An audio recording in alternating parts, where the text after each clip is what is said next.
I can't say I was surprised by Emma because I always knew that she could bring much more than what was on the page. Um,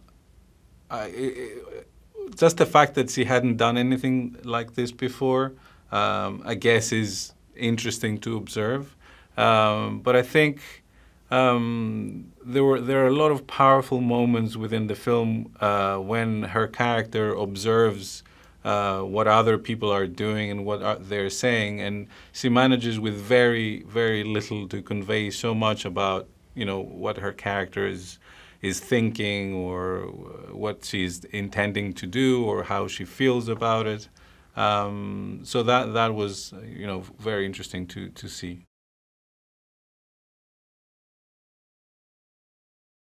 Rachel has a very has a quality that is kind of contradicting to the character of Sarah. She has a very particular warmth that I like a lot about her, which kind of clashes with Sarah's strong side, ruthless side, if she has that a lot of the times. And I think that create a strange complexity to the character that it's hard to find when the actor themselves don't carry that kind of quality within themselves.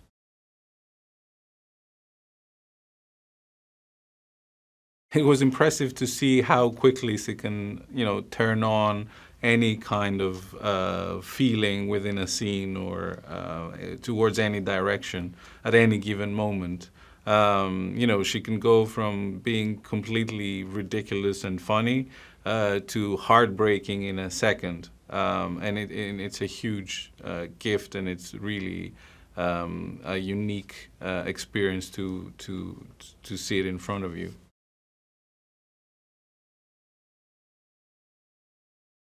What we initially discussed with Sandy is that it would be interesting to limit the color palette of the costumes. That's why we mainly used black and white or just a few splashes of red and blue for the politicians in order to separate the two opposing parties. But the rest of the film is mostly in black and white. Actually, we did dream at some point if we could actually make a black and white film, but instead we applied that to the costume design. The other thing that we were really interested in exploring is using a lot of contemporary materials and fabrics for the costumes, while we retained the shapes of the period. Sandy used a lot of vintage denim, leather, plastic, 3D printed accessories, whatever worked well for the shape of the costume by utilizing modern materials. I think we tried it.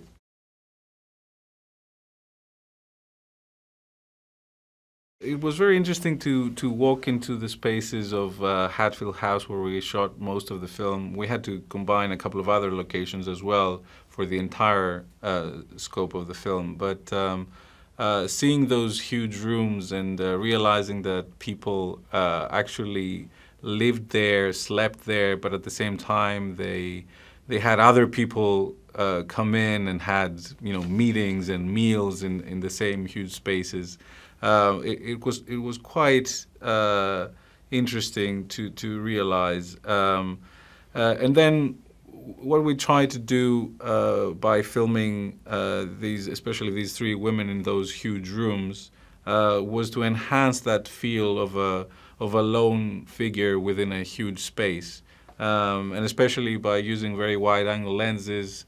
And distorting the space, I think we created some kind of claustrophobic feeling that reflected a lot of the themes within the film.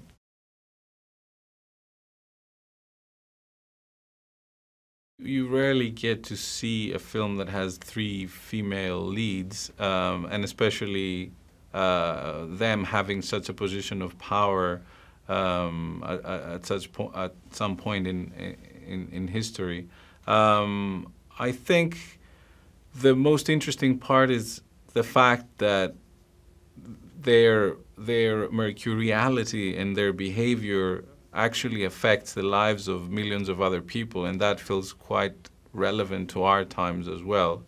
But the fact that they're women and the men in the film take exactly the opposite position, like appear as helpless most of the time, is, I guess, something you don't see often in film. And I think we wanted to enhance that feel, although it was kind of true for the time period, for the specific story we're